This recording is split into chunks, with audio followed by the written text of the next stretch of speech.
Hello दोस्तों, प्रस्तुत है हिंदी साहित्य में मील का पत्थर साबित होने वाला नाटक आषाढ़ का एक दिन की ऑडियो बुक। नई कहानी के दौर के अग्रणी कहानीकारों में से एक मोहन राकेश जी इसके लेखक हैं। आषाढ़ का एक दिन सन 1958 में प्रकाशित नाटककार मोहन राकेश द्वारा रचित एक हिंदी नाटक है। इसे कभी कभी हिंदी नाटक के आधुनिक युग का प्रथम नाटक कहा जाता है। सन 1959 में इसे वर्ष का सर्वश्रेष्ठ नाटक होने के लिए संगीत नाटक अकादमी पुरस्कार से सम्मानित किया गया और कई प्रसिद्ध निर्देशक इसे मंच पर ला चुके हैं। आषाढ़ का एक दिन महाकवि कालिदास के जीवन पर केंद्रित है, जो 100 ईसा पूर्व से लेकर 500 ईस्वी के अनुमानित काल में व्यतीत हुआ। नाटक के 3 अंक हैं। प्रस्तुत है नाटक आषाढ़ का एक दिन का अंक 1। दोस्तों, मैं आप सभी से निवेदन करती हूँ कि इस कहानी को सुनने से पहले आप इस चैनल को सब्सक्राइब कीजिए, बेल आइकन को प्रेस कीजिए और वीडियो को लाइक जरूर कीजिए।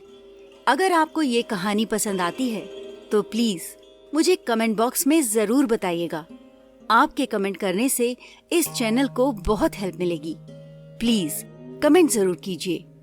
आइए शुरू करते हैं आज की कहानी आषाढ़ का एक दिन। पर्दा उठने से पूर्व हल्का हल्का मेघ गर्जन और वर्षा का शब्द, जो पर्दा उठने के अनंतर भी कुछ क्षण चलता रहता है, फिर धीरे धीरे धीमा पड़कर विलीन हो जाता है। पर्दा धीरे धीरे उठता है। एक साधारण प्रकोष्ठ। दीवारें लकड़ी की हैं, परंतु निचले भाग में चिकनी मिट्टी से पोती गई हैं। बीच बीच में गेरू से स्वास्तिक चिन्ह बने हैं। सामने का द्वार अंधेरी ड्योढ़ी में खुलता है। उसके दोनों ओर छोटे छोटे ताक हैं, जिनमें मिट्टी के बुझे हुए दिए रखे हैं। बाईं ओर का द्वार दूसरे प्रकोष्ठ में जाने के लिए है। द्वार खुला होने पर उस प्रकोष्ठ में बिछे तल्प का एक कोना ही दिखाई देता है। द्वारों के किवाड़ भी मिट्टी से पोते गए हैं और उन पर गेरू एवं हल्दी से कमल तथा शंख बनाए गए हैं। दाईं ओर बड़ा सा झरोखा है, जहां से बीच बीच में बिजली कौंती दिखाई देती है। प्रकोष्ठ में एक ओर चूल्हा है। आसपास मिट्टी और कांसे के बर्तन सहेज कर रखे हैं।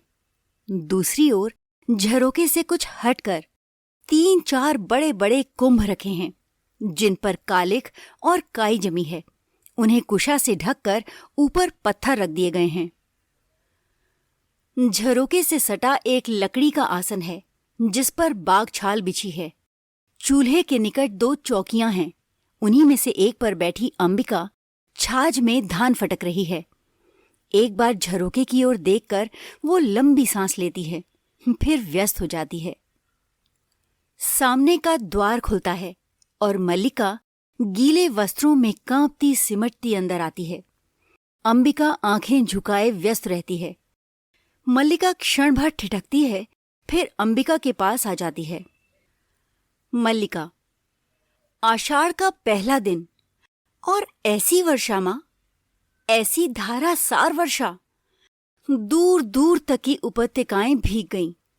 और मैं भी तो, देखो न माँ, कैसी भीग गई हूं। अंबिका उस पर सिर से पैर तक एक दृष्टि डालकर फिर व्यस्त हो जाती है। मल्लिका घुटनों के बल बैठकर उसके कंधे पर सिर रख देती है। गई थी कि दक्षिण से उड़कर आती बकुल पंक्तियों को देखूंगी, और देखो सब वस्त्र भिगो आई हूं। उसके केशों को चूम कर खड़ी होती हुई ठंड से सिहर जाती है। सूखे वस्त्र कहाँ है माँ? इस तरह खड़ी रही तो जुड़ा जाऊंगी। तुम बोलती क्यों नहीं? अंबिका आक्रोश की दृष्टि से उसे देखती है। अंबिका, सूखे वस्त्र अंदर तल पर रखे हैं। मल्लिका, तुमने पहले से ही निकाल कर रख दिए। अंदर को चल देती है। तुम्हें पता था मैं भीग जाऊंगी और मैं जानती थी तुम चिंतित होंगी, परंतु माँ, द्वार के पास मुड़कर अंबिका की ओर देखती है। मुझे भीगने का तनिक खेद नहीं, भीगती नहीं तो आज मैं वंचित रह जाती। द्वार से टेक लगा लेती है। चारों ओर धुआंरे मेघ घिराए थे। मैं जानती थी वर्षा होगी, फिर भी मैं घाटी की पगडंडी पर नीचे नीचे उतरती गई। एक बार मेरा अंकुश भी हवा ने उड़ा दिया, फिर बूंदें पड़ने लगीं। अंबिका से आंखें मिल जाती हैं। वस्त्र बदल लूं, फिर आकर तुम्हें बताती हूं। वो बहुत अद्भुत अनुभव था मां, बहुत अद्भुत। अंदर चली जाती है। अंबिका उठकर फटके हुए धान को एक कुंभ में डाल देती है और दूसरे कुंभ से नया धान निकाल लेती है। अंदर के प्रकोष्ठ से मल्लिका के शब्द सुनाई देते रहते हैं। बीच बीच में उसकी झलक भी दिखाई दे जाती है। नील कमल की तरह कोमल और आर्द्र, वायु की तरह हल्का और स्वप्न की तरह चित्रमय। मैं चाहती थी उसे अपने में भर लूं और आंखें मूंद लूं। मेरा तो शरीर भी निचुड़ रहा है मां। कितना पानी इन वस्त्रों ने पिया है, ओह! शीत की चुभन के बाद उष्णता का ये स्पर्श गुनगुनाने लगती है।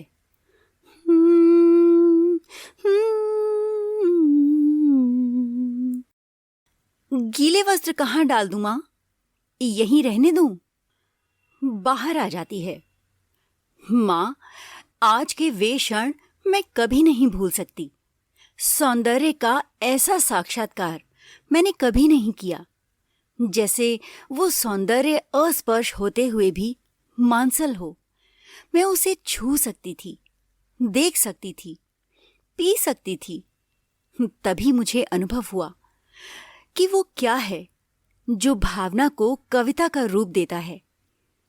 मैं जीवन में पहली बार समझ पाई कि क्यों कोई पर्वत शिखरों को सहलाती मेघमालाओं में खो जाता है, क्यों किसी को अपने तनमन की अपेक्षा आकाश में बनते मिटते चित्रों का इतना मोह हो रहता है। क्या बात है मां, इस तरह चुप क्यों हो? अंबिका, देख रही हो मैं काम कर रही हूं। मल्लिका, काम तो तुम हर समय करती हो, परंतु हर समय इस तरह चुप नहीं रहती। अंबिका के पास आ बैठती है। अंबिका चुपचाप धान फटकती रहती है। मल्लिका उसके हाथ से छाछ ले लेती है। मैं तुम्हें काम नहीं करने दूंगी, मुझसे बात करो। अंबिका, क्या बात करूं? मल्लिका, कुछ भी कहो, मुझे डांटो कि भीग कर क्यों आई हूं, या कहो तुम थक गई हो इसलिए शेष धान मैं फटक दूं, या कहो कि तुम घर में अकेली थी इसलिए तुम्हें अच्छा नहीं लग रहा था। अंबिका, मुझे सब अच्छा लगता है। छाछ उससे ले लेती है। और मैं घर में दुकेली कब होती हूं? तुम्हारे यहां रहते भी मैं अकेली ही होती हूं। मल्लिका, मैं तुम्हें काम नहीं करने दूंगी। फिर छाछ उसके हाथ से ले लेती है और कुंभों के पास रखाती है। मेरे घर में रहते भी तुम अकेली होती हो। कभी तो मेरी भर्त्सना करती हो कि मैं घर में रहकर तुम्हारे सब कामों में बाधा डालती हूं, और कभी कहती हो, पीठ के पीछे से उसके गले में बाहें डाल देती है।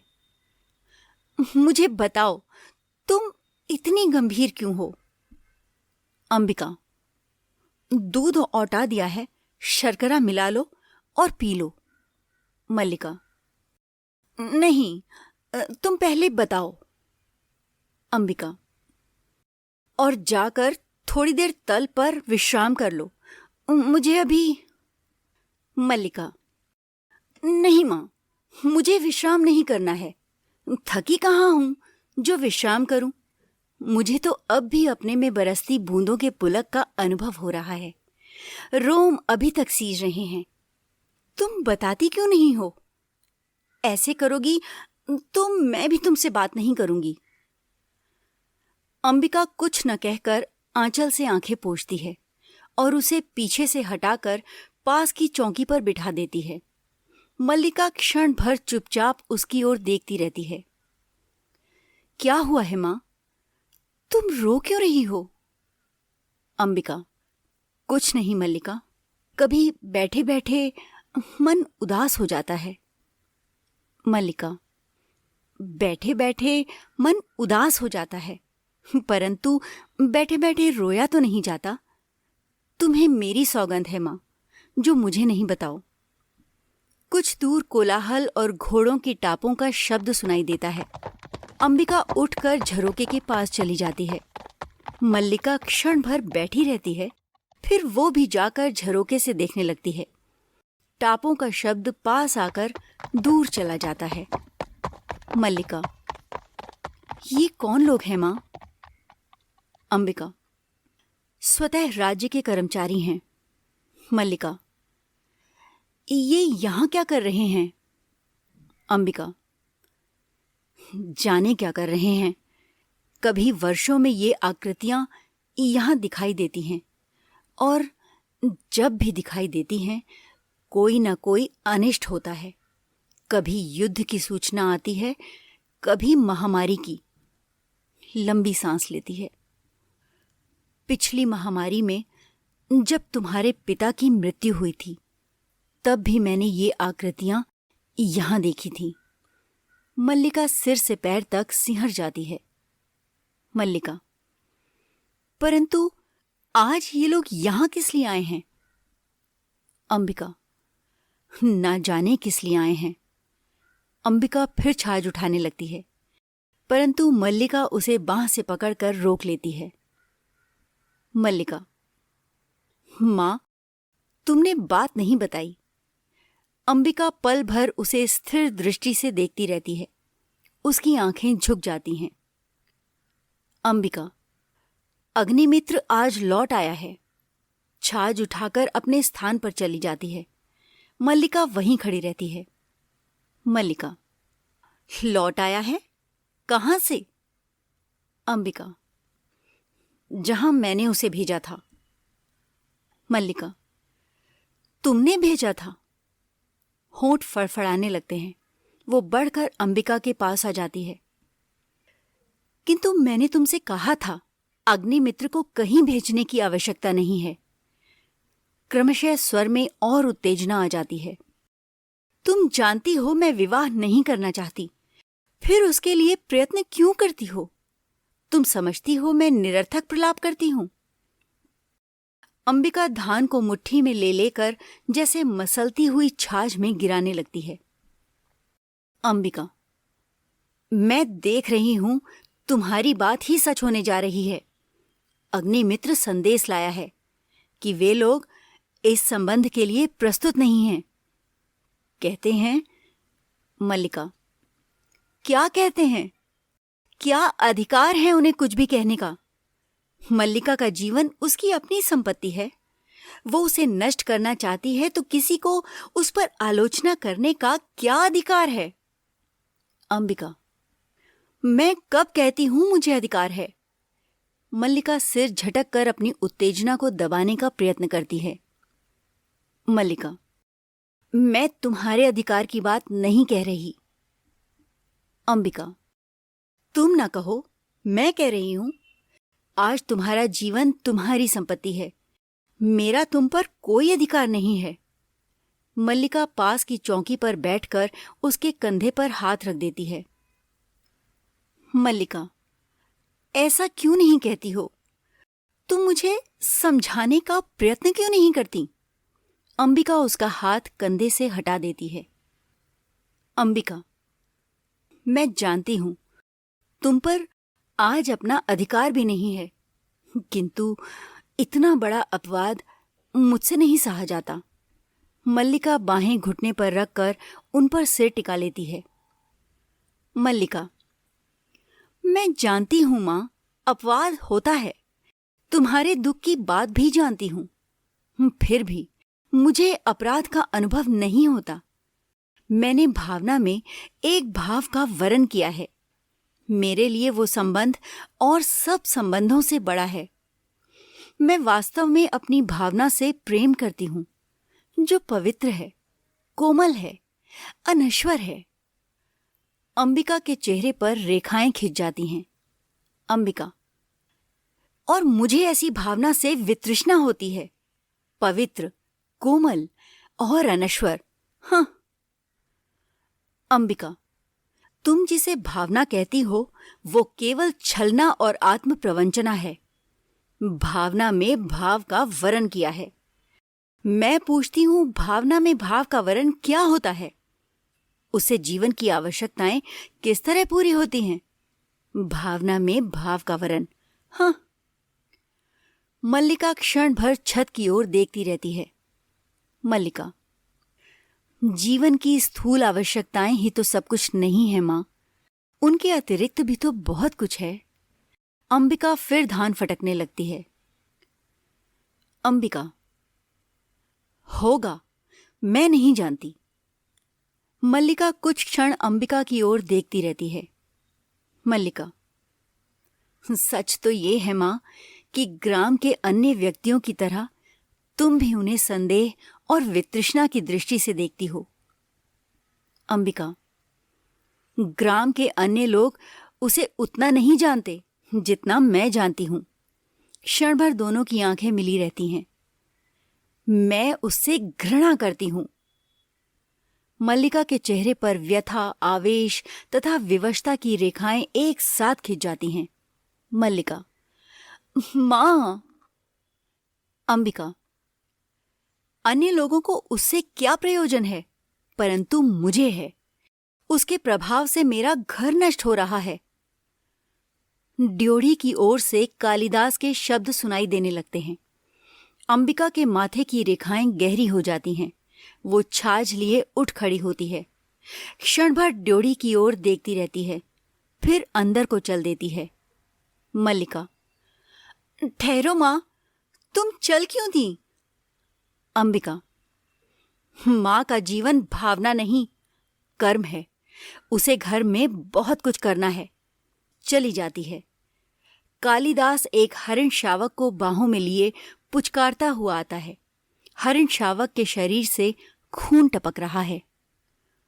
कालिदास, हम जिएंगे हरिण शावक, जिएंगे ना।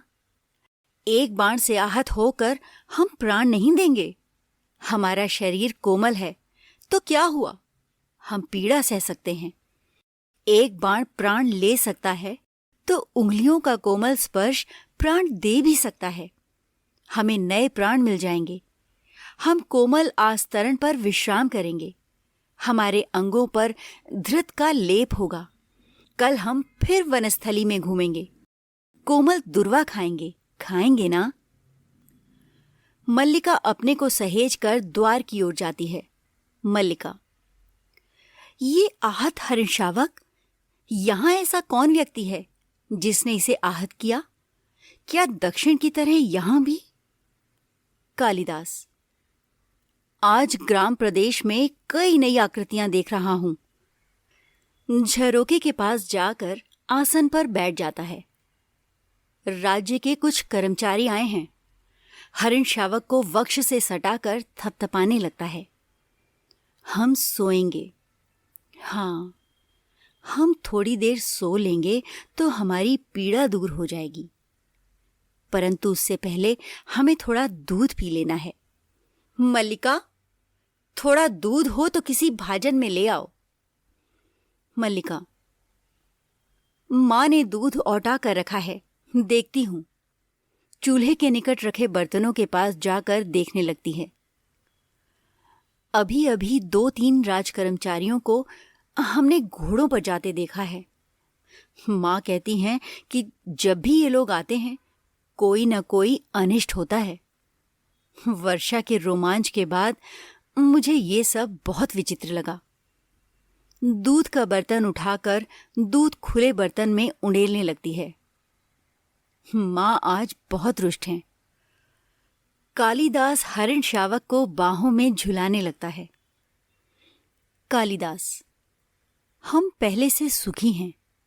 हमारी पीड़ा धीरे धीरे दूर हो रही है। हम स्वस्थ हो रहे हैं। ना जाने इसके रुई जैसे कोमल शरीर पर उसे बाण छोड़ते बना कैसे। ये कुलांचे भरता मेरी गोद में आ गया। मैंने कहा, तुझे वहां ले चलता हूं जहां तुझे अपनी मां की सी आंखें और उसका सा ही स्नेह मिलेगा। मल्लिका की ओर देखता है। मल्लिका दूध लिए पास आ जाती है। मल्लिका, सच, मां आज बहुत रुष्ट हैं। मां को अनुमान हो गया होगा कि वर्षा में मैं तुम्हारे साथ थी, नहीं तो इस तरह भीग कर न आती। मां को अपवाद की बहुत चिंता रहती है। कालिदास, दूध मुझे दे दो और इसे बाहों में ले लो। दूध का भाजन उसके हाथ से ले लेता है। मल्लिका हरिण शावक को बाहों में लेकर उसका मुंह दूध के निकट ले जाती है। कालिदास भाजन को उसके और निकट कर देता है। हम दूध नहीं पिएंगे? नहीं, हम ऐसा हट नहीं करेंगे।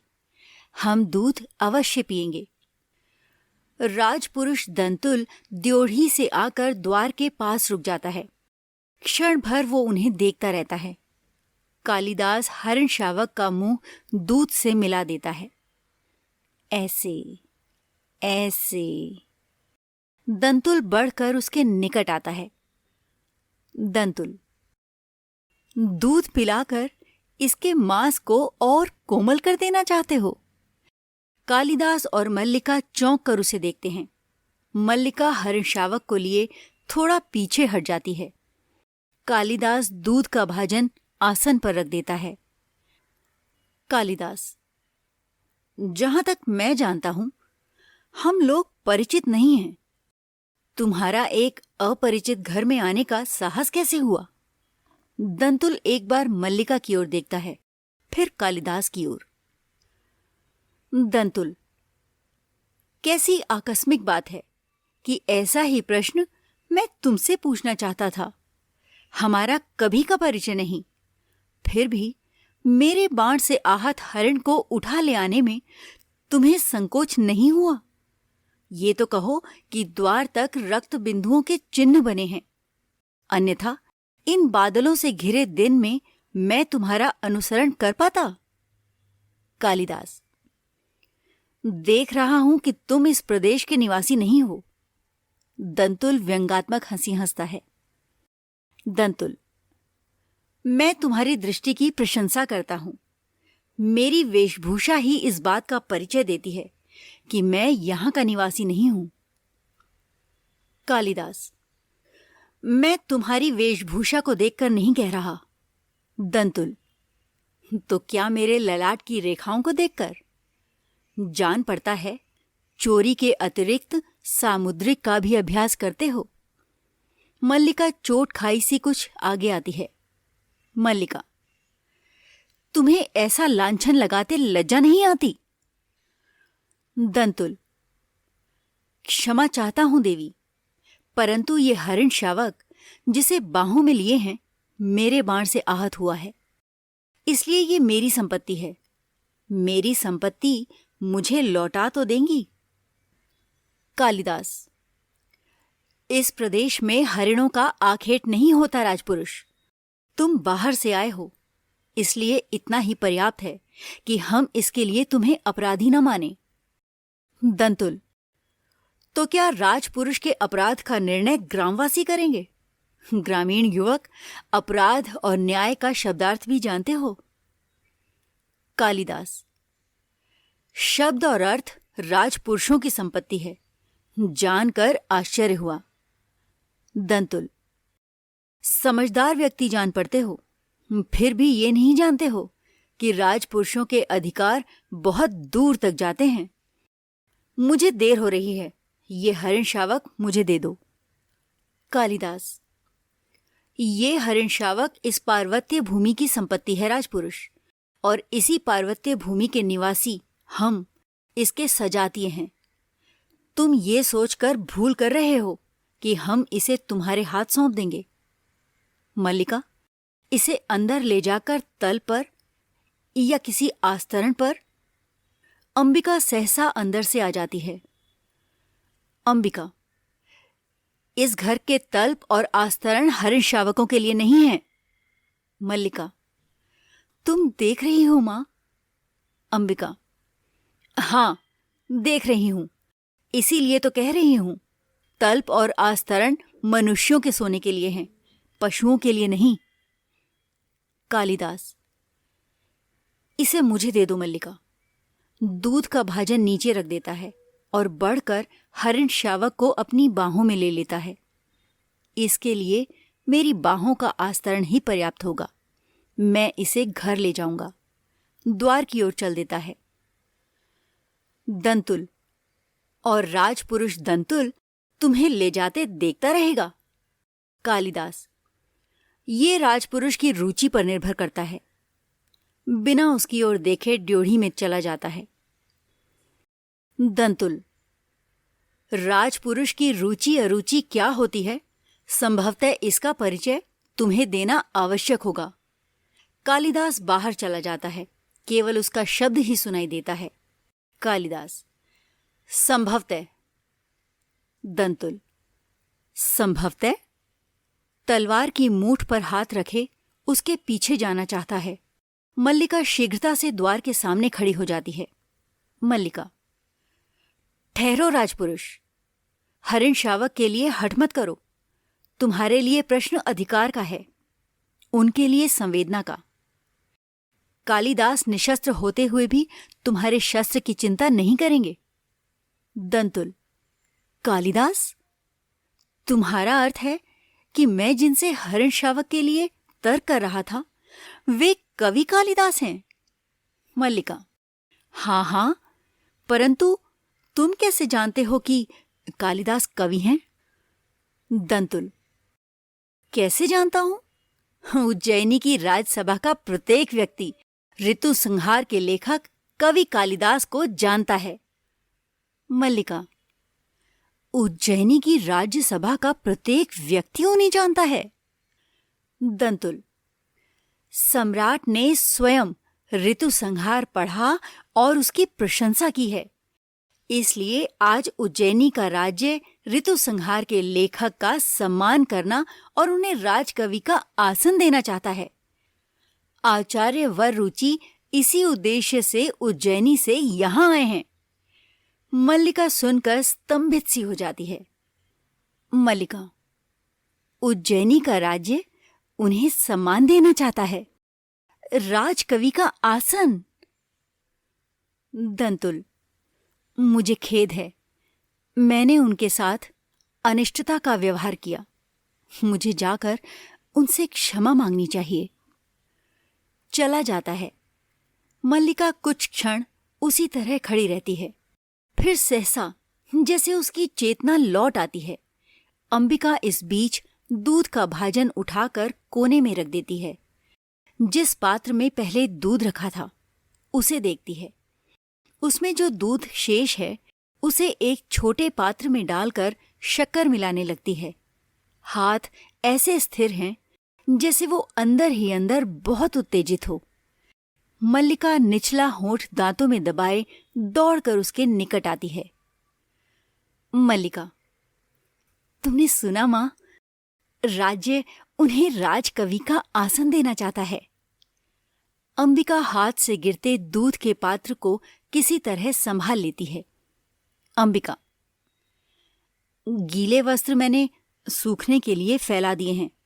थोड़ा सा दूध शेष है, इसमें शर्करा मिला दी है। मल्लिका, तुमने सुना नहीं मां? राजपुरुष क्या कह रहा था? अंबिका, दूध पी लो। आशा करती हूं कि अब यहां किसी और का आतिथ्य नहीं होना है। मल्लिका, आतिथ्य? मैं चाहती हूं आज इस घर में सारे संसार का आतिथ्य कर सकूं। दूध का पात्र अंबिका के हाथ से ले लेती है। तुम्हें इस दूध से नहला दूं मां? पात्र ऊंचा उठा देती है। अंबिका पात्र उसके हाथ से ले लेती है। अंबिका, मैं दूध से बहुत नहा चुकी हूं। मल्लिका, तुम कितनी निष्ठुर हो मां? तुमने सुना नहीं? राज्य उन्हें सम्मान दे रहा है, फिर भी तुम। अंबिका, दूध पी लो, और फिर से वर्षा में भीगने का मोह ना हो तो मैं तुम्हारे लिए आस्तरण बिछा दूं। मैं जैसी निष्ठुर हूं, रहने दो। मल्लिका उसके गले में बाहें डाल देती है। मल्लिका, नहीं, तुम निष्ठुर नहीं हो। मैंने कब कहा है तुम निष्ठुर हो? अंबिका, नहीं, तुमने नहीं कहा। दूध पी लो। मल्लिका दूध का पात्र उसके हाथ से लेकर एक घूंट में दूध पी जाती है और पात्र कोने में रख देती है। फिर अंबिका का हाथ खींचकर उसे बिठा देती है और स्वयं उसकी गोदी में लेट जाती है। मल्लिका, माँ, तुम सोच सकती हो आज मैं कितनी प्रसन्न हूं। अंबिका, मेरे पास कुछ भी सोचने की शक्ति नहीं है। अब उठ जाने दो, मुझे बहुत काम करना है। उठने का प्रयत्न करती है। मल्लिका उसे रोके रहती है। मल्लिका, नहीं, उठो नहीं, इसी तरह बैठी रहो। राज्य उन्हें सम्मान दे रहा है माँ, उन्हें राजकवि का आसन प्राप्त होगा। सहसा अंबिका की गोदी से हटकर बैठ जाती है। उस व्यक्ति को जिसे उसके निकट के लोगों ने आज तक समझने का प्रयत्न नहीं किया, जिसे घर में और घर से बाहर केवल लांछना और प्रताड़ना ही मिली है, अब तो तुम विश्वास करती हो माँ कि मेरी भावना निराधार नहीं है। अंबिका उठ खड़ी होती है। अंबिका, मैं कह चुकी हूं, मेरी सोचने समझने की शक्ति जड़ हो चुकी है। मल्लिका, क्यों माँ, क्यों तुम्हें इतना पूर्वाग्रह है? क्यों तुम उनके संबंध में उदारतापूर्वक नहीं सोच सकती? अंबिका, मेरी वो अवस्था बीत चुकी है जब यथार्थ से आंखें मूंद कर जिया जाता है। अंदर जाने लगती है। मल्लिका उठकर खड़ी हो जाती है। मल्लिका, और तुम्हारी यथार्थ दृष्टि केवल दोष ही दोष देखती है। अंबिका मुड़कर पल भर उसे देखती रहती है। अंबिका, जहां दोष है वहां अवश्य वो दोष देखती है। मल्लिका, उनमें तुम्हें क्या दोष दिखाई देता है? अंबिका, वो व्यक्ति आत्मसीमित है। संसार में अपने सिवा उसे और किसी से मोह नहीं है। मल्लिका, इसलिए कि वे मातुल की गायें नहाकर बादलों में खोए रहते हैं। अंबिका, मुझे मातुल से और उसकी गायों से प्रयोजन नहीं है। मैं केवल अपने घर को देखकर कहती हूं। मल्लिका, बैठ जाओ मां। अंबिका को हाथ से पकड़कर झरोके के पास आसन पर ले जाती है। मैं तुम्हारी बात समझना चाहती हूं। अंबिका, मैं भी चाहती हूं तुम आज समझ लो।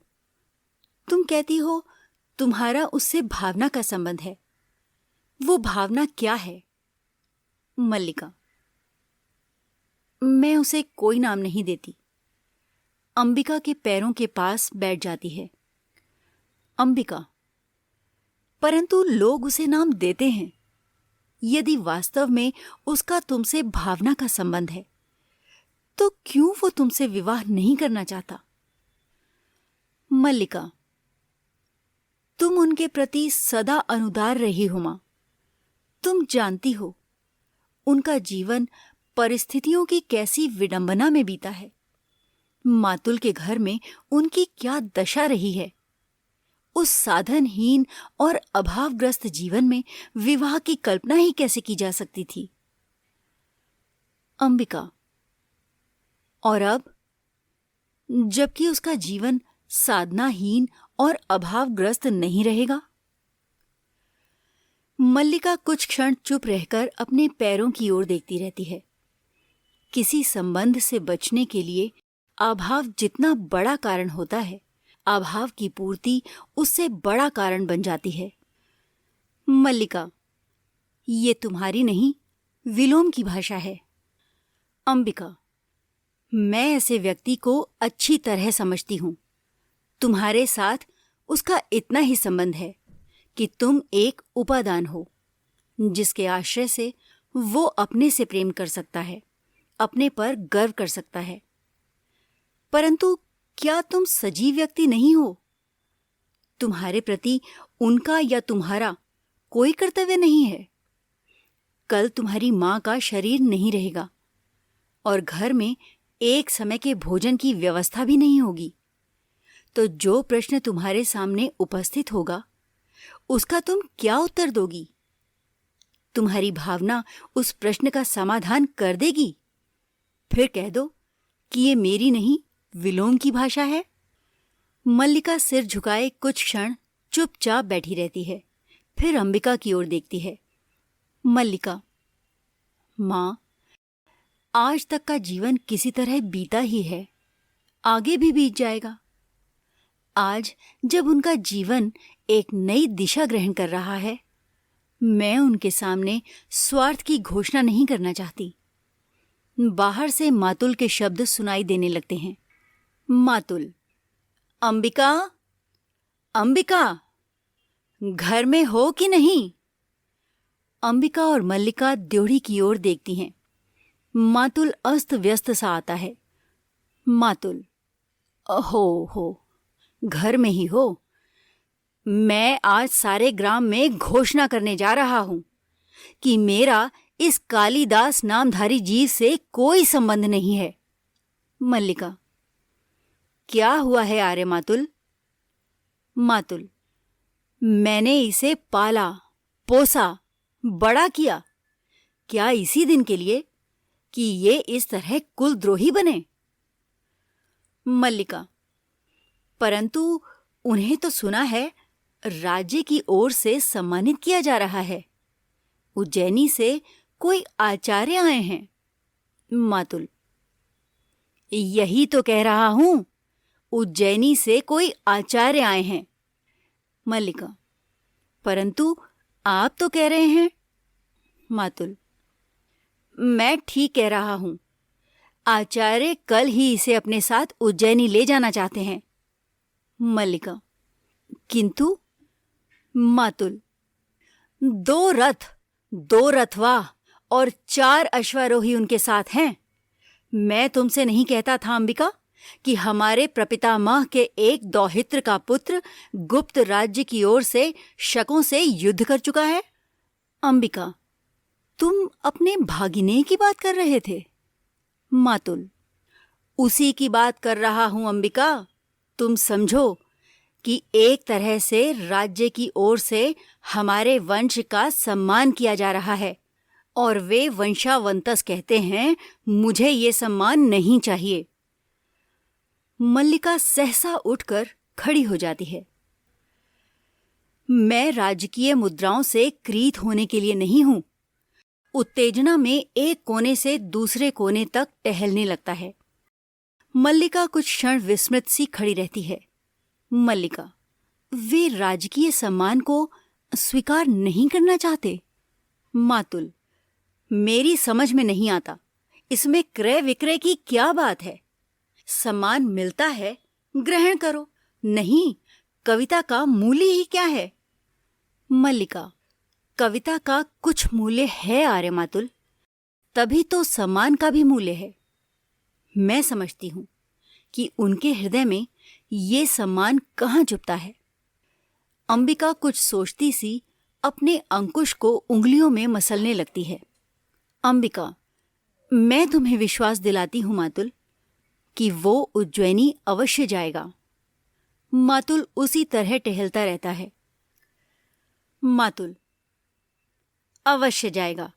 वे लोग इसके अनुचर हैं जो अभी स्तुति करके इसे ले जाएंगे। अंबिका, सम्मान प्राप्त होने पर सम्मान के प्रति प्रकट की गई उदासीनता व्यक्ति के महत्व को बढ़ा देती है। तुम्हें प्रसन्न होना चाहिए कि तुम्हारा भागिने लोक नीति में भी विश्नात है। मातुल सहसा रुक जाता है। मातुल, ये लोक नीति है तो मैं कहूंगा कि लोक नीति और मूर्ख नीति दोनों का एक ही अर्थ है। फिर टहलने लगता है। जो व्यक्ति कुछ देता है, धन हो या सम्मान हो, वो अपना मन बदल भी सकता है, और मन बदल गया तो बदल गया, फिर रुक जाता है। तुम सोचो कि सम्राट रुष्ट भी तो हो सकते हैं कि एक साधारण कवि ने उनका सम्मान स्वीकार नहीं किया। निक्षेप बाहर ले आता है। निक्षेप, मातुल, आप अभी तक यहाँ हैं और आचार्य आपकी प्रतीक्षा कर रहे हैं। मातुल, और तुम यहाँ क्या कर रहे हो? मैंने तुमसे नहीं कहा था कि जब तक मैं लौट कर ना आऊं तुम आचार्य के पास रहना? निक्षेप, परंतु ये भी तो कहा था कि आचार्य विश्राम कर चुके तो तुरंत आपको सूचना दे दूं। मातुल, ये भी कहा था, किंतु वो भी तो कहा था। ये कहा तुम्हारी समझ में आ गया, वो नहीं आया। निक्षेप, किंतु मातुल। मातुल, किंतु क्या? मातुल मूर्ख है, बताओ तुम मुझे मूर्ख समझते हो?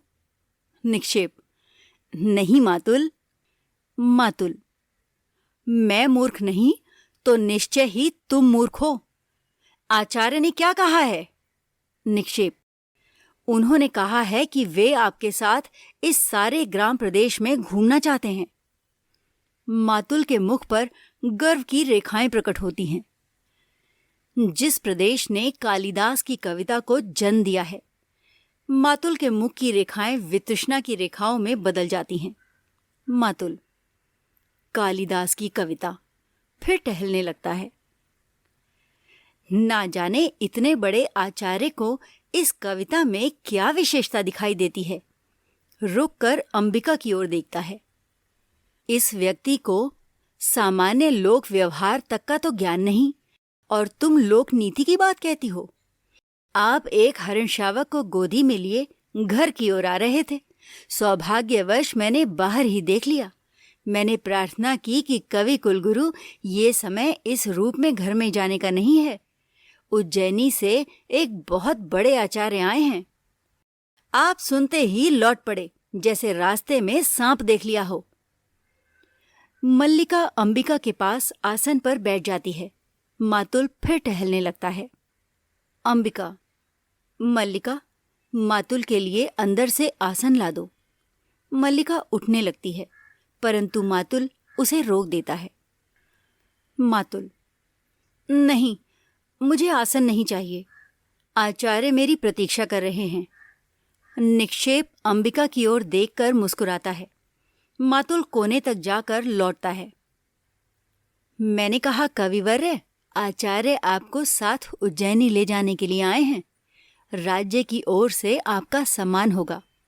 रुक जाता है। सुनकर रुके। रुककर जलते अंगारे किसी दृष्टि से मुझे देखा। मैं राजकीय मुद्राओं से क्रीत होने के लिए नहीं हूं। ऐसे कहा जैसे राजकीय मुद्राएं आपके विरह में घुली जा रही हों, और चल दिए। मेरे लिए धर्म संकट खड़ा हो गया कि अनुनय करता हुआ आपके पीछे जाऊं या अभ्यागतों को देखूं। अब इस निक्षेप से आचार्य के पास बैठने को कहकर आया था, और ये धुरीहीन चक्र की तरह मेरे पीछे पीछे चला आया है। निक्षेप, किंतु मातुल, मैं तो समाचार देने आया था कि। मातुल, और मैं समाचार के लिए तुमसे धन्यवाद करता हूं। बहुत अच्छा किया। अभ्यागत वहां बैठे हैं और आप समाचार देने यहां चले आए हैं। अब इतना कीजिए कि वे कवि कुल शिरोमणि जहां भी हों उन्हें ढूंढ कर ले आइए। बाहर की ओर चल देता है। मेरा कर्तव्य कहता है कि जैसे भी हो उसे आचार्य के सामने प्रस्तुत करूं, और मेरा मन कहता है कि उसे जहां देखूं वहीं चोटी से पकड़कर चला जाता है। निक्षेप, मातुल का तीसरा नेत्र हर समय खुला रहता है। मल्लिका, परंतु कालिदास इस समय हैं कहाँ? निक्षेप, कालिदास इस समय जगदम्बा के मंदिर में हैं। मल्लिका, आपने उन्हें देखा है? निक्षेप, देखा है। मल्लिका, परंतु आपने मातुल से नहीं कहा? निक्षेप: मैं नहीं चाहता था कि मातुल इस समय वहां जाएं। मल्लिका: क्यों? क्या आप भी नहीं चाहते कि कालिदास? निक्षेप: मैं चाहता हूं कि कालिदास उज्जैनी अवश्य जाएं। इसलिए मैंने मातुल का इस समय उनके पास जाना उचित नहीं समझा। मातुल को अपने मुंह के शब्द सुनने में ऐसा रस प्राप्त होता है कि वे बोलते ही जाते हैं, परिस्थिति को समझना नहीं चाहते। कालिदास हट कर रहे हैं कि जब तक उज्जैनी से आए अतिथि लौट नहीं जाते, वे जगदम्बा के मंदिर में ही रहेंगे, घर नहीं जाएंगे। अंबिका: कैसी विचक्षणता है! निक्षेप: विचक्षणता? अंबिका: विचक्षणता ही तो है। निक्षेप: इसमें विचक्षणता क्या है अंबिका? अंबिका तीखी दृष्टि से निक्षेप को देखती है। अंबिका: राज्य कवि का सम्मान करना चाहता है। कवि सम्मान के प्रति उदासीन, जगदम्बा के मंदिर में साधना निरत है। राज्य के प्रतिनिधि मंदिर में आकर कवि की अभ्यर्थना करते हैं। कवि धीरे धीरे आंखें खोलता है। इतना बड़ा नाटक करना विचक्षणता नहीं है। निक्षेप: कालिदास नाटक नहीं कर रहे हैं अंबिका। मुझे विश्वास है कि उन्हें राजकीय सम्मान का मोह नहीं है। वे सचमुच इस पर्वत भूमि को छोड़कर नहीं जाना चाहते। अंबिका अपने स्थान से उठकर उस ओर जाती है जिधर बर्तन आदि पड़े हैं। अंबिका: नहीं चाहता। हाँ। एक थाली लाकर कुंभ से उसमें चावल निकालने लगती है। निक्षेप: मातुल का या किसी का भी आग्रह उनका हठ नहीं छुड़ा सकता। मल्लिका को अर्थपूर्ण दृष्टि से देखता है। मल्लिका की आंखें झुक जाती हैं। केवल एक व्यक्ति है जिसके अनुरोध से संभव है वे हठ छोड़ दें। अंबिका निक्षेप की अर्थपूर्ण दृष्टि को और फिर मल्लिका को देखती है। अंबिका: हमारे घर में किसी को उसके हठ छोड़ने या ना छोड़ने से कोई प्रयोजन नहीं है। थाली लिए चूल्हे की निकट चली जाती है और उन दोनों की ओर पीठ किए अपने को व्यस्त रखने का प्रयत्न करती है। निक्षेप: कालिदास अपनी भावुकता में भूल रहे हैं कि इस अवसर का तिरस्कार करके वे बहुत कुछ खो बैठेंगे। योग्यता 1/4 व्यक्तित्व का निर्माण करती है। शेष पूर्ति प्रतिष्ठा द्वारा होती है। कालिदास को राजधानी अवश्य जाना चाहिए। अंबिका व्यस्त रहने का प्रयत्न करती हुई भी व्यस्त नहीं हो पाती। अंबिका: तो उसमें बाधा क्या है? निक्षेप: मैंने अनुभव किया है कि उनके हठ के मूल में कहीं गहरी कटुता की रेखा है। मल्लिका: मैं जानती हूं वो रेखा कहाँ है। कुछ समय पहले एक राजपुरुष से उनका सामना हो चुका है। निक्षेप: उस कटुता को केवल तुम ही दूर कर सकती हो मल्लिका।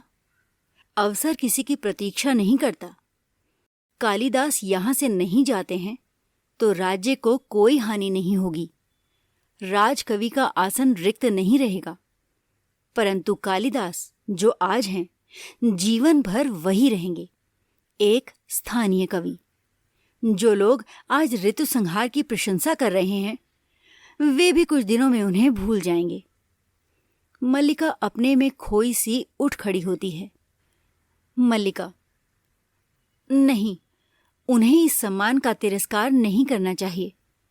ये सम्मान उनके व्यक्तित्व का है। उन्हें अपने व्यक्तित्व को उसके अधिकार से वंचित नहीं करना चाहिए। चलिए, मैं आपके साथ जगदम्बा के मंदिर में चलती हूं। अंबिका सहसा खड़ी हो जाती है। अंबिका: मल्लिका! मल्लिका स्थिर दृष्टि से अंबिका को देखती है। मल्लिका: मां। अंबिका: मुझे एक बाहर के व्यक्ति के सामने कहना होगा कि मैं इस समय तुम्हारे वहां जाने के पक्ष में नहीं हूं। निक्षेप: निक्षेप बाहर का व्यक्ति नहीं है अंबिका। मल्लिका: ये एक महत्वपूर्ण क्षण है माँ। मुझे इस समय अवश्य जाना चाहिए। आइए आर्य निक्षेप। बिना अंबिका की ओर देखे बाहर को चल देती है। अंबिका की आंखों में क्रोध की लहर उठती है, जो पराजय के भाव में बदल जाती है। निक्षेप अंबिका के भाव को लक्ष्य करता क्षण भर रुका रहता है। निक्षेप, क्षमा चाहता हूं अंबिका। मल्लिका के पीछे चला जाता है। अंबिका कुछ क्षण आंखें मूंदे खड़ी रहती है, फिर घर की वस्तुओं को एक एक करके देखती है और जैसे टूटी सी चौकी पर बैठकर थाली के चावलों को मसलने लगती है। आंखों से आंसू उमड़ आते हैं, जिन्हें वो आंचल में पोंछ लेती है। प्रकाश कम हो जाता है। अंबिका के कंठ से रूंधा सा स्वर निकलता है। अंबिका। भावना। ओह। आंचल में मुंह छुपा लेती है। प्रकाश कुछ और क्षीण हो जाता है। तभी ड्योढ़ी के अंधेरे में अग्निकाष्ठ की लौ चमक उठती है। विलोम अग्निकाष्ठ हाथ में लिए बाहर से आता है। अंबिका को इस तरह बैठे देखकर क्षण भर रुका रहता है, फिर पास चला आता है। विलोम, घिरे हुए मेघों ने आज असमय अंधकार कर दिया है अंबिका, या तुम्हें समय का ज्ञान नहीं रहा? अंबिका आंचल से मुंह उठाती है। अग्निकाष्ठ के प्रकाश में उसके मुख की रेखाएं गहरी और आंखें धसी सी दिखाई देती हैं।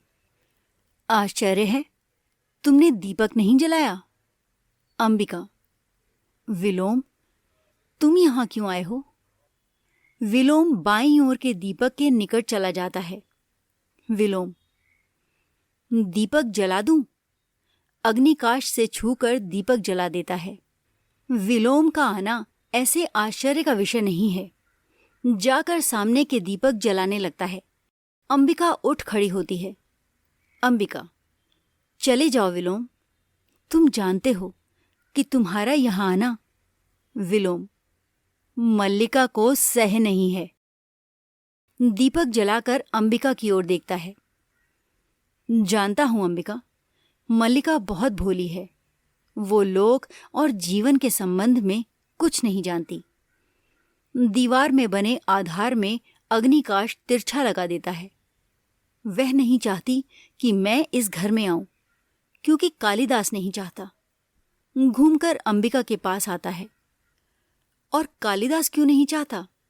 क्योंकि मेरी आंखों में उसे अपने हृदय का सत्य झांकता दिखाई देता है।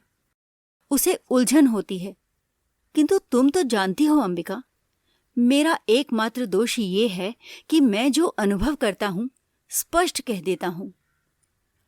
अंबिका, मैं इस समय तुम्हारे दोष अदोष का विवेचन नहीं करना चाहती। विलोम, देख रहा हूं इस समय तुम बहुत दुखी हो। और तुम दुखी कब नहीं रही अंबिका? तुम्हारा तो जीवन ही पीड़ा का इतिहास है।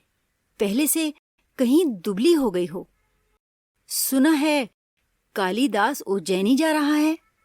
अंबिका, मैं नहीं जानती। विलोम जैसे उसकी बात न सुनकर झरोके के पास चला जाता है। विलोम, राज्य की ओर से उसका सम्मान होगा। कालिदास राजकवि के रूप में उज्जैनी में ही रहेगा। मैं समझता हूं उसके जाने से पहले ही उसका और मल्लिका का विवाह हो जाना चाहिए। इस संबंध में तुमने सोचा तो होगा। अंबिका, मैं इस समय कुछ भी सोचना नहीं चाहती। विलोम, तुम, मल्लिका की मां, इस विषय में सोचना नहीं चाहती? आश्चर्य है। अंबिका, मैंने तुमसे कहा है विलोम, तुम चले जाओ। विलोम, कालिदास उज्जैनी चला जाएगा और मल्लिका, जिसका नाम उसके कारण सारे प्रांतर में अपवाद का विषय बना है, पीछे यहां पड़ी रहेगी। क्यों अंबिका? अंबिका कुछ ना कहकर आसन पर बैठ जाती है। विलोम घूमकर उसके सामने आ जाता है। क्यों? तुमने इतने वर्ष सारी पीड़ा क्या इसी दिन के लिए सही है? दूर से देखने वाला भी जान सकता है इन वर्षों में तुम्हारे साथ क्या क्या बीता है। समय ने तुम्हारे मन, शरीर और आत्मा की इकाई को तोड़ कर रख दिया है। तुमने तिल तिल करके अपने को गलाया है कि मल्लिका को किसी अभाव का अनुभव ना हो, और आज जबकि उसके लिए जीवन भर के अभाव का प्रश्न सामने है, तुम कुछ सोचना नहीं चाहती। अंबिका, तुम ये सब कहकर मेरा दुख कम नहीं कर रहे विलोम। मैं अनुरोध करती हूं कि तुम इस समय मुझे अकेली रहने दो। विलोम, मैं इस समय अपना तुम्हारे पास होना बहुत आवश्यक समझता हूं अंबिका। मैं ये बातें तुमसे नहीं, उससे कहने के लिए आया हूं। आशा कर रहा हूं कि वो मल्लिका के साथ अभी यहां आएगा। मैंने मल्लिका को जगदम्बा के मंदिर की ओर जाते देखा है। मैं यहीं उसकी प्रतीक्षा करना चाहता हूं। द्योड़ी से कालिदास और उसके पीछे मल्लिका आती है। कालिदास, अधिक प्रतीक्षा नहीं करनी पड़ेगी विलोम। विलोम को देखकर मल्लिका की आंखों में क्रोध और वितृष्णा का भाव उमड़ आता है और वो झरोके की ओर चली जाती है। कालिदास विलोम के पास आ जाता है। मैं जानता हूं कि तुम कहाँ, किस समय और क्यों मेरे साक्षात्कार के लिए उत्सुक होते हो। कहो, आजकल किस नए छंद का अभ्यास कर रहे हो? विलोम, छंदों का अभ्यास मेरी वृत्ति नहीं है। कालिदास, मैं जानता हूं तुम्हारी वृत्ति दूसरी है। क्षण भर उसकी आंखों में देखता रहता है। उस वृत्ति ने संभवतः छंदों का अभ्यास सर्वथा छुड़ा दिया है। विलोम, आज निस्संदेह तुम छंदों के अभ्यास पर गर्व कर सकते हो। अग्निकाष्ठ के पास जाकर उसे सहलाने लगता है। प्रकाश उसके मुख पर पड़ता है। सुना है राजधानी से निमंत्रण आया है।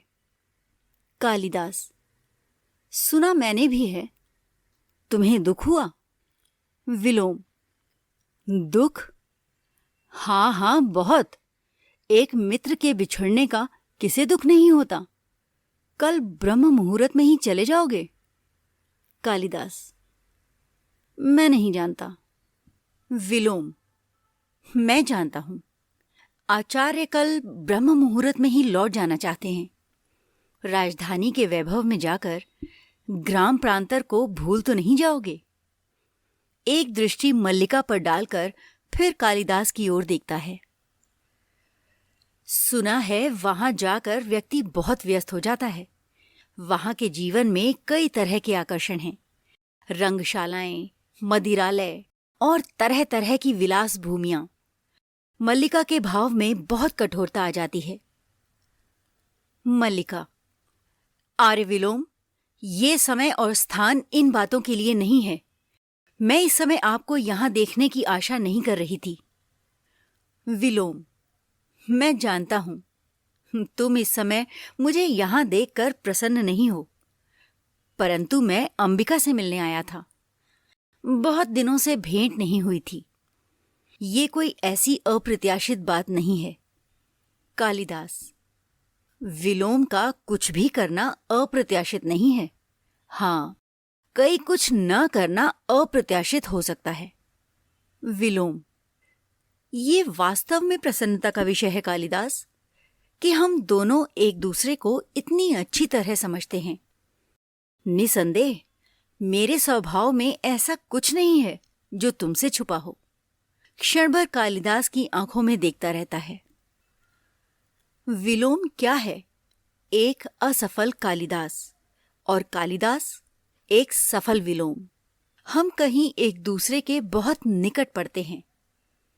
अग्निकाष्ठ के पास से हटकर कालिदास के निकट आ जाता है। विलोम, अच्छा है, तुम इस सत्य को स्वीकार करते हो।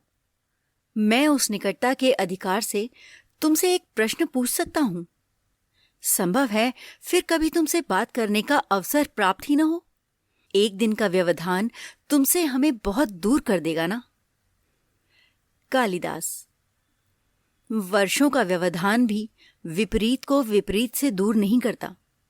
मैं तुम्हारा प्रश्न सुनने के लिए उत्सुक हूं। विलोम बहुत पास आकर उसके कंधे पर हाथ रख देता है। विलोम, मैं जानना चाहता हूं कि तुम अभी तक वही कालिदास हो ना? अर्थपूर्ण दृष्टि से अंबिका की ओर देख लेता है। कालिदास, मैं तुम्हारा अभिप्राय नहीं समझ सका। उसका हाथ अपने कंधे से हटा देता है। विलोम, मेरा अभिप्राय है कि तुम अभी तक वही व्यक्ति हो ना जो कल तक थे। मल्लिका झरोके के पास से उधर को बढ़ आती है। मल्लिका, आर्य विलोम, मैं इस प्रकार की अनर्लकता क्षम्य नहीं समझती। विलोम, अनर्लकता? अंबिका के निकट आ जाता है। कालिदास 2-1 पग दूरी और चला जाता है। इसमें अनर्लकता क्या है? मैं बहुत सार्थक प्रश्न पूछ रहा हूं। क्यों कालिदास? मेरा प्रश्न सार्थक नहीं है। क्यों अंबिका? अंबिका अव्यवस्थित भाव से उठ खड़ी होती है। अंबिका, मैं इस संबंध में कुछ नहीं जानती और न ही जानना चाहती हूं। अंदर की ओर चल देती है। विलोम, ठहरो अंबिका। अंबिका रुककर उसकी ओर देखती है। आज तक ग्राम प्रांतर में कालिदास के साथ मल्लिका के संबंध को लेकर बहुत कुछ कहा जाता रहा है। मल्लिका 1 पग और आगे आ जाती है। मल्लिका, आर्य विलोम, आप? विलोम, उसे दृष्टि में रखते हुए क्या ये उचित नहीं है कि कालिदास ये स्पष्ट बता दे कि उसे उज्जैनी अकेले ही जाना है या? मल्लिका, कालिदास आपके किसी भी प्रश्न का उत्तर देने के लिए बाध्य नहीं है। विलोम, मैं कब कहता हूं कि बाध्य है? परंतु संभव है कालिदास का अंतःकरण उसे उत्तर देने के लिए बाध्य करे। क्यों कालिदास? कालिदास मुड़ पड़ता है। दोनों एक दूसरे के सामने आ जाते हैं। कालिदास, मैं तुम्हारी प्रशंसा करने के लिए अवश्य बाध्य हूं। तुम दूसरों के घर में ही नहीं, उनके जीवन में भी अनाधिकार प्रवेश कर जाते हो। विलोम, अनाधिकार प्रवेश? मैं? क्यों अंबिका? तुम्हें कालिदास की ये बात कहाँ तक संगत प्रतीत होती है कि मैं, विलोम, दूसरों के जीवन में अनाधिकार प्रवेश कर जाता हूं? अंबिका, मैं कह चुकी हूं मुझे इस संबंध में कुछ भी नहीं कहना। अंदर चली जाती है। विलोम, बस चल ही दी? अच्छा कालिदास, तुम ही बताओ, तुम्हें अपनी ये बात कहाँ तक संगत प्रतीत होती है? मैंने किसके जीवन में अनाधिकार प्रवेश किया है? चलो ग्राम प्रांतर में चलकर किसी से भी पूछ लें। विदग्ध दृष्टि से उसे देखता है, फिर अग्निकाष्ठ के पास जाकर उसे आधार से हाथ में ले लेता है। तो तुम अपने अंतःकरण से भी मेरे प्रश्न का उत्तर देने के लिए बाध्य नहीं हो। संभवतः प्रश्न ऐसा ही है। कालिदास, तुम कुछ भी अनुमान लगाने के लिए स्वतंत्र हो। मैं इतना ही जानता हूं कि मुझे ग्राम प्रांतर छोड़कर उज्जैनी जाने का तनिक मोह नहीं है। विलोम उन्मुख कालिदास के मुख के निकट ले आता है। विलोम, निसंदेह तुम्हें ऐसा मोह क्यों होगा? साधारण व्यक्ति को हो सकता है, तुम्हें क्यों होगा? परंतु मैं केवल इतना जानना चाहता था कि यदि ऐसा हो, क्षण भर के लिए स्वीकार कर लिया जाए कि तुम जाने का निश्चय कर लो, तो उस स्थिति में क्या ये उचित नहीं कि? मल्लिका उसके और कालिदास के बीच में आ जाती है। अग्निकाष्ठ का प्रकाश उसके मुंह पर पड़ने लगता है। मल्लिका, आर्य विलोम, आज अपनी सीमा से आगे जाकर बात कर रहे हैं। मैं बच्ची नहीं हूं, अपना भला बुरा सब समझती हूं। आप संभवतः ये अनुभव नहीं कर रहे कि आप यहां इस समय एक अनचाहे अतिथि के रूप में उपस्थित हैं। विलोम, ये अनुभव करने की मैंने आवश्यकता नहीं समझी। तुम मुझसे घृणा करती हो, मैं जानता हूं, परंतु मैं तुमसे घृणा नहीं करता।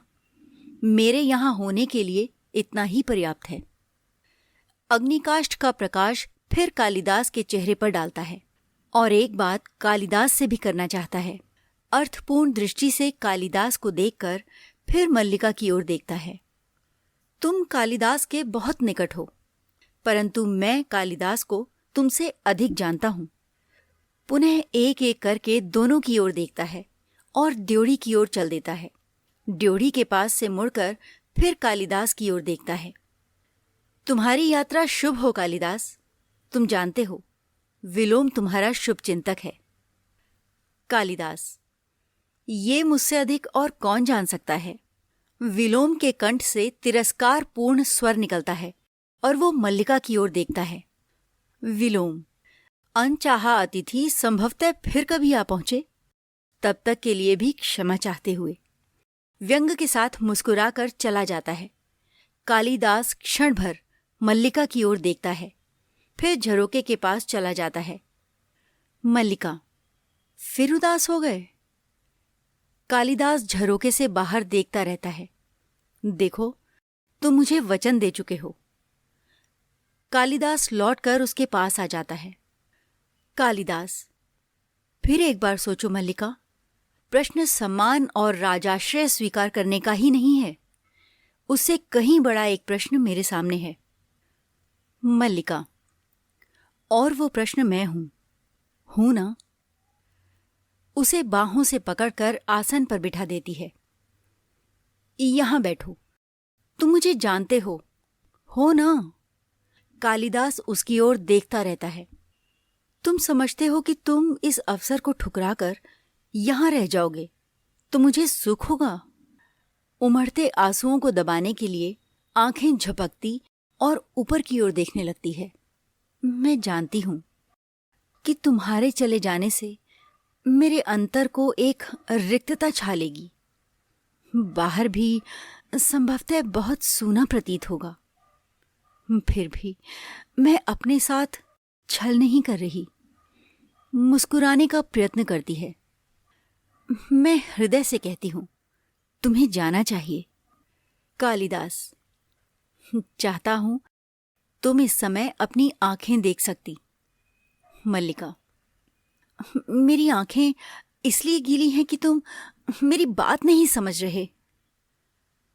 उसके पैरों के पास बैठकर उसके घुटनों पर कुहनियां रख देती है। तुम यहां से जाकर भी मुझसे दूर हो सकते हो।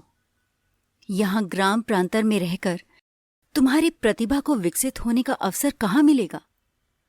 यहां लोग तुम्हें समझ नहीं पाते। वे सामान्य की कसौटी पर तुम्हारी परीक्षा करना चाहते हैं। कुहनियों पर ठोड़ी भी रख देती है। विश्वास करते हो ना कि मैं तुम्हें जानती हूं? जानती हूं कि कोई भी रेखा तुम्हें घेर ले तो तुम घिर जाओगे। मैं तुम्हें घेरना नहीं चाहती, इसलिए कहती हूं, जाओ। कालिदास, तुम पूरी तरह नहीं समझ रही मल्लिका। प्रश्न तुम्हारे घेरने का नहीं है। मल्लिका शब्दों की चुभन अनुभव करके भी अपनी मुद्रा स्वाभाविक बनाए रखने का प्रयत्न करती है।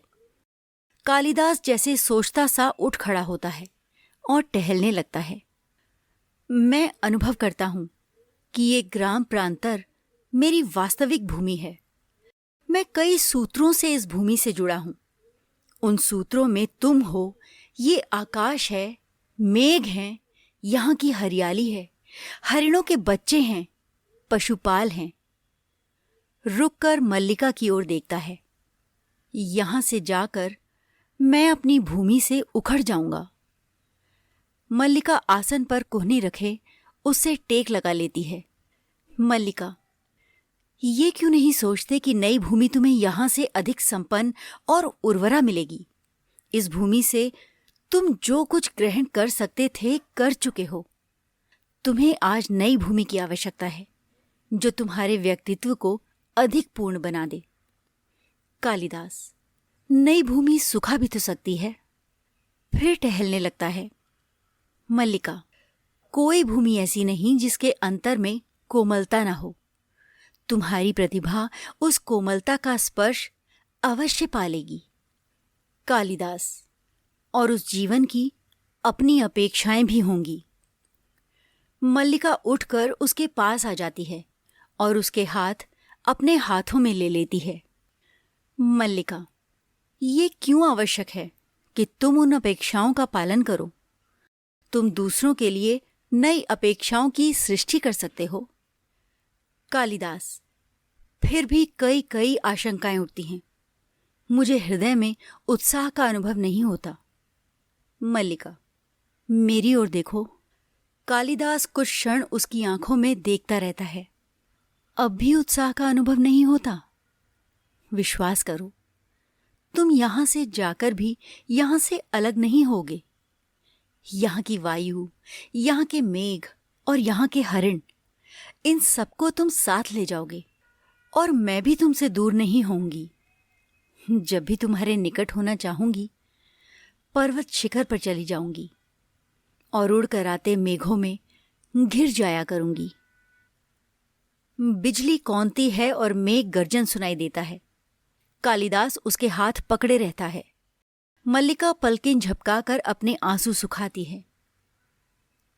लगता है फिर वर्षा होगी। यूं भी बहुत अंधेरा हो गया है। आचार्य तुम्हारी प्रतीक्षा कर रहे होंगे। कालिदास, मुझे जाने के लिए कह रही हो? मल्लिका, हाँ, देखना, मैं तुम्हारे पीछे प्रसन्न रहूंगी, बहुत घूमूंगी और हर संध्या को जगदम्बा के मंदिर में सूर्यास्त देखने जाया करूंगी। कालिदास, इसका अर्थ है तुमसे विदा लूं? मल्लिका, नहीं, विदा तुम्हें नहीं दूंगी। जा रहे हो इसलिए केवल प्रार्थना करूंगी कि तुम्हारा पथ प्रशस्त हो। उसके हाथ छोड़ देती है। जाओ। कालिदास पल भर आंखें मूंदे रहता है, फिर झटके से चला जाता है। मल्लिका हाथों में मुंह छिपाए आसन पर जा बैठती है। तीव्र मेघ गर्जन सुनाई देता है और साथ वर्षा का शब्द सुनाई देने लगता है। मल्लिका अपने को रोकने का प्रयत्न करती हुई भी सिसक उठती है। अंबिका अंदर से आकर उसके सिर पर हाथ रखती है और उसका मुंह ऊपर उठाती है। अंबिका, मल्लिका। मल्लिका आसन से उठ खड़ी होती है और झरोके के पास जाकर उससे सिर टिका लेती है। अंबिका, तुम स्वस्थ नहीं हो मल्लिका। चलो, अंदर चलकर विश्राम कर लो। मल्लिका अपनी सिसकियां दबाने का प्रयत्न करती हुई उसी तरह खड़ी रहती है। मल्लिका, मुझे यहीं रहने दो माँ, मैं अस्वस्थ नहीं हूं। देखो माँ, चारों ओर कितने गहरे मेघ घिराए हैं। कल ये मेघ उज्जैनी की ओर उठ जाएंगे। पुनः हाथों में मुंह छिपाकर सिसक उठती है। अंबिका पास जाकर उसे अपने से सटा लेती है। अंबिका, रो नहीं मल्लिका। मल्लिका, मैं रो नहीं रही हूं माँ। मेरी आंखों में जो बरस रहा है ये दुख नहीं है, सुख है माँ, सुख। अंबिका के वक्ष में मुंह छिपा लेती है। पुनः मेघ गर्जन सुनाई देता है और वर्षा का शब्द ऊंचा हो जाता है। तो दोस्तों, आपको ये कहानी कैसी लगी? कमेंट करके जरूर बताइए। मिलती हूँ आपसे इस नाटक के अगले अंक में। तब तक के लिए धन्यवाद।